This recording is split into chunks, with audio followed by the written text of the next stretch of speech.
दोस्तों, अगर आपके मन में ये सवाल चल रहा है कि कोर्ट में रीडर या पेशकार कैसे बनते हैं, उनकी नौकरी कैसी होती है, भर्ती कहां से होती है, पढ़ाई कितनी चाहिए, परीक्षा कितनी मुश्किल होती है और क्या वाकई एक सामान्य परिवार का बच्चा भी ये पोस्ट हासिल कर सकता है, तो मैं आज आपको बिल्कुल आसान भाषा में उदाहरण के साथ पूरे प्रोसेस को समझाने वाला हूं।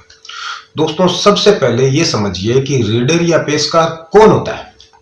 दोस्तों, जब आप किसी कोर्ट में जाते हैं और एक व्यक्ति केस की फाइल जज के साहब के सामने फाइल खोल कर रखता है, ऑर्डर शीट लिखता है, तारीख नोट करता है, वकीलों को क्लाइंटों को तारीख बताता है, जज के उठते ही फाइल संभालता है, वही व्यक्ति रीडर या पेशकार होता है। ये जज का सबसे भरोसेमंद स्टाफ भी माना जाता है, क्योंकि कोर्ट की रोज की पूरी कार्रवाई उसी के माध्यम से चलती है। तो दोस्तों, अब बात करते हैं पेशकार बनने के लिए योग्यता क्या है। दोस्तों, अधिकांश राज्यों में न्यूनतम योग्यता ग्रेजुएशन होती है, चाहे बीए हो, बीएससी हो या बीकॉम हो या एलएलबी। कई जगह एलएलबी वालों को प्राथमिकता भी मिलती है, लेकिन ऐसा नहीं है कि बिना कानून की पढ़ाई वाला व्यक्ति पेशकार या रीडर नहीं बन सकता। असल चीज होती है टाइपिंग और कोर्ट की समझ।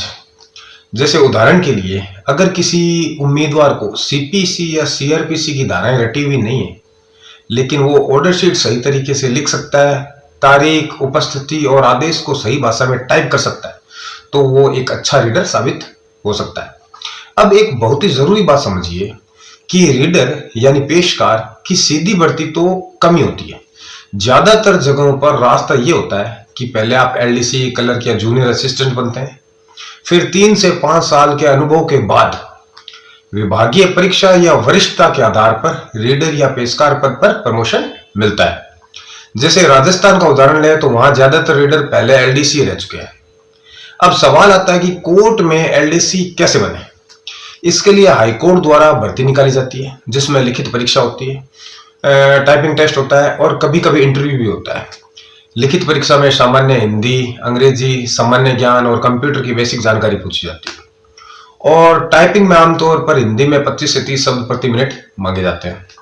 अब मान लीजिए किसी छात्र को टाइपिंग से डर लगता है, तो मैं आपको सीधा सा उदाहरण देता हूं कि मैं कई ऐसे बच्चों को जानता हूं जो पहले 10 शब्द प्रति मिनट भी सही से नहीं लिख पाते थे या टाइप कर पाते थे, लेकिन रोज 1 घंटा अभ्यास करके 6 महीने में उन्होंने परीक्षा पास कर ली थी। इसलिए टाइपिंग डर नहीं बल्कि अभ्यास का एक खेल है। अब जब आप एलडीसी बन जाते हैं और कुछ साल कोर्ट में काम कर लेते हैं, तो आपको पता चलता है कि कौन सा आदेश कैसे लिखा जाता है। परिवादी उपस्थित, अभियुक्त अनुपस्थित, हाजिरी माफी प्रस्तुत हुई, मामला साक्ष्य हेतु नियत, ये सारी भाषा धीरे धीरे आपकी आदत बन जाती है और यहीं से आप रीडर या पेशकार बनने के लिए तैयार होने लगते हैं। प्रमोशन के समय जो विभागीय परीक्षा होती है, उसमें कोर्ट की कार्यप्रणाली, ऑर्डर शीट, फाइल मूवमेंट और कभी कभी सीपीसी या सीआरपीसी की बेसिक समझ पूछी जाती है। और जिसने ईमानदारी से कोर्ट में काम किया होता है, उसके लिए परीक्षा कठिन नहीं होती। अब बात करते हैं कि नौकरी के फायदे। दोस्तों, रीडर की पोस्ट में ना तो फील्ड वर्क है, ना पुलिस जैसा तनाव, ना राजनीतिक दबाव। काम है सुबह कोर्ट खुलने से लेकर जज के उठने तक। और ये सबसे बड़ी बात यह है कि आप रोज कानून को बहुत नजदीक से देखते हैं।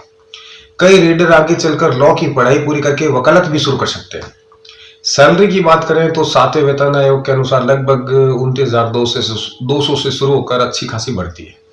साथ में डीए, एचआरए और थोड़ी बहुत सरकारी सुविधाएं वो भी मिलती है। अब मैं आपको एक सच्चा सा उदाहरण देता हूँ। एक साधारण गांव का लड़का जिसने बीए किया, उसे ना अंग्रेजी आती थी ना कंप्यूटर का ज्यादा ज्ञान, लेकिन उसने कोर्ट में चपरासी के रूप में काम करते हुए माहौल समझा। बाद में एलडीसी की परीक्षा दी, पास हुआ, टाइपिंग सीखी और आज वही व्यक्ति एक सिविल जज का रीडर है। इसलिए अगर आपके मन में यह शक है कि मेरे बस की बात नहीं है, तो वो सिर्फ एक भ्रम है। अंत में मैं आपको यही कहना चाहता हूं कि अगर आप रीडर या पेशकार बनना चाहते हैं, तो आज से 3 चीजों पर काम शुरू कर दीजिए। पहली, टाइपिंग, हिंदी टाइपिंग पर थोड़ा ज्यादा ध्यान देना। दूसरी, कोर्ट की भाषा और काम। और तीसरी, नियमित कोर्ट की भर्तियों पर नजर रखना। और याद रखिए, ये नौकरी उन लोगों के लिए है जो शांत दिमाग, अनुशासन और जिम्मेदारी के साथ काम करना जानते हैं। अगर आप ऐसे हैं तो कोर्ट का ये पद आपके लिए बिल्कुल सही है।